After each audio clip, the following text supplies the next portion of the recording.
What would you do if you rescued a monkey and it brought you gold every day for the rest of its life?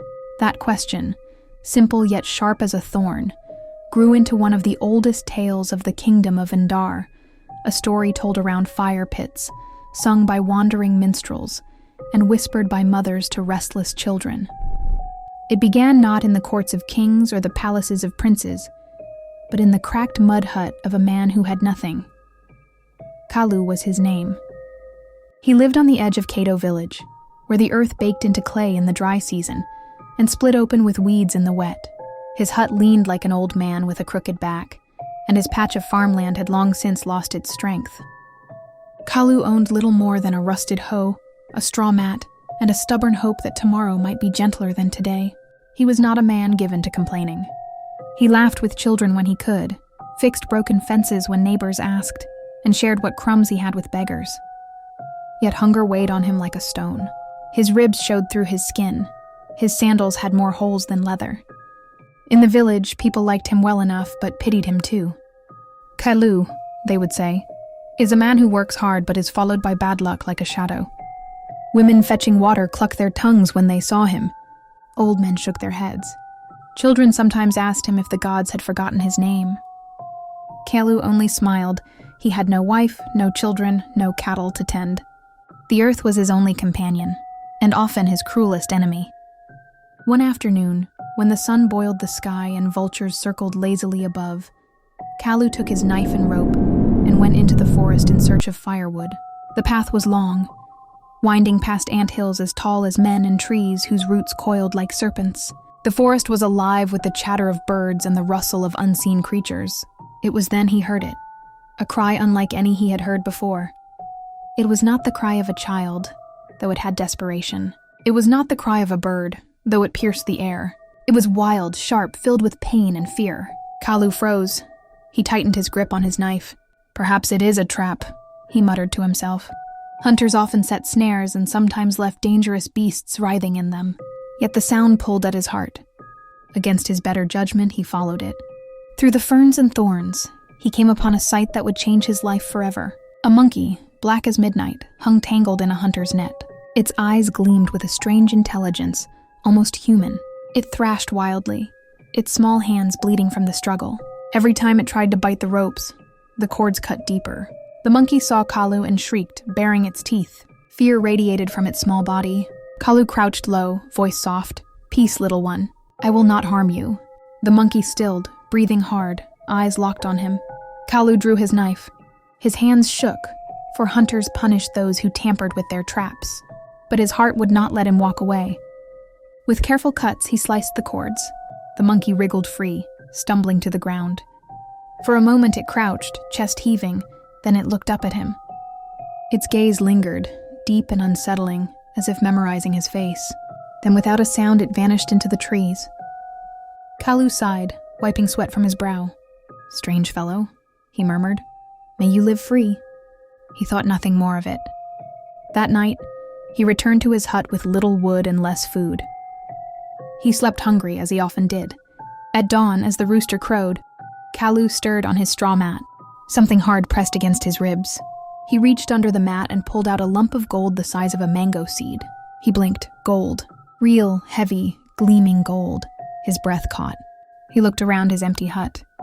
Who, how, and then he saw it. The monkey sat in the doorway, eyes glowing with that same eerie intelligence. It chattered softly, then bounded away before he could speak. Kalu stared at the gold in his palm, torn between disbelief and awe. He bit it solid. He held it up to the sun. It shone. His heart raced. That day he went to the market.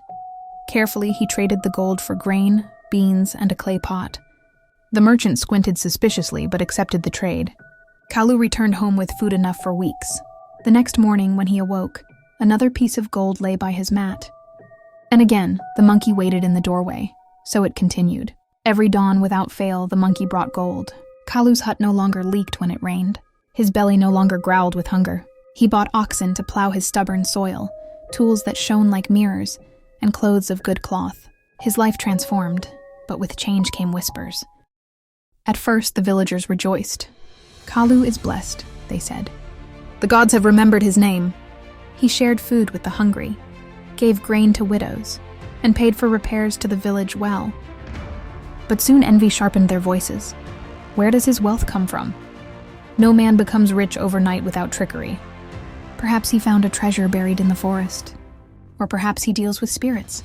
Children followed him, chanting, "Kalu the lucky! Kalu the rich!" Women gossiped as he passed. Men eyed him with suspicion. And always, at the edge of the village, the monkey waited. It did not enter homes or play with children. It watched only Kalu, silent and watchful.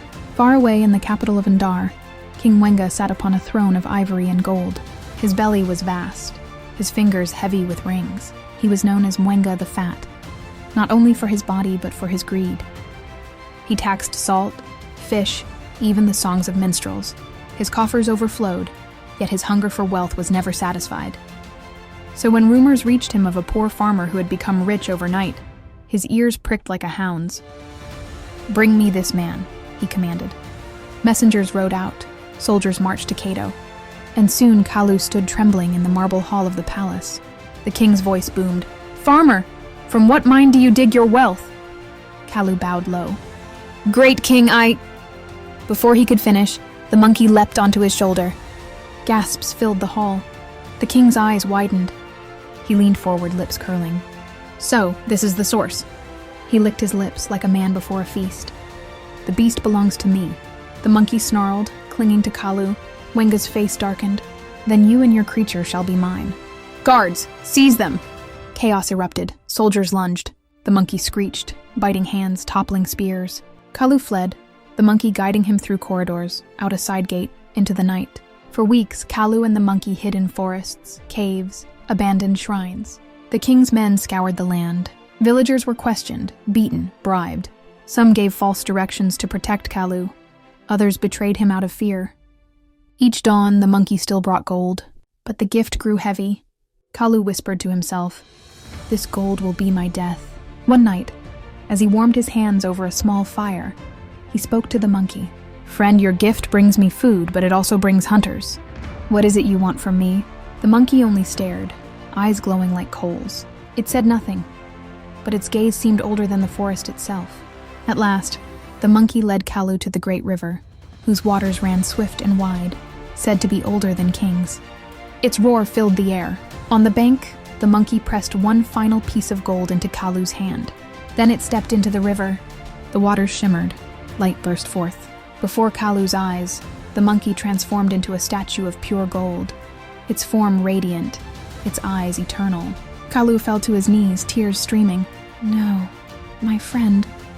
The king's soldiers arrived, nets and chains ready. They waded into the river to seize the statue. But the waters rose with fury. Waves crashed, swallowing men and horses. The statue sank into the depths beyond reach. Silence followed. Only the river remained, calm once more. Kalu returned to his village. No longer rich, no longer hunted, but forever changed. He spoke of the monkey, of its gifts, of its sacrifice. Children gathered at his hut to hear the tale. Travelers carried it far beyond the borders of Indar. The king, humiliated, forbade the story to be told. But stories are like smoke. They cannot be chained. And so the tale lived on. Kalu grew old, his beard white as river foam.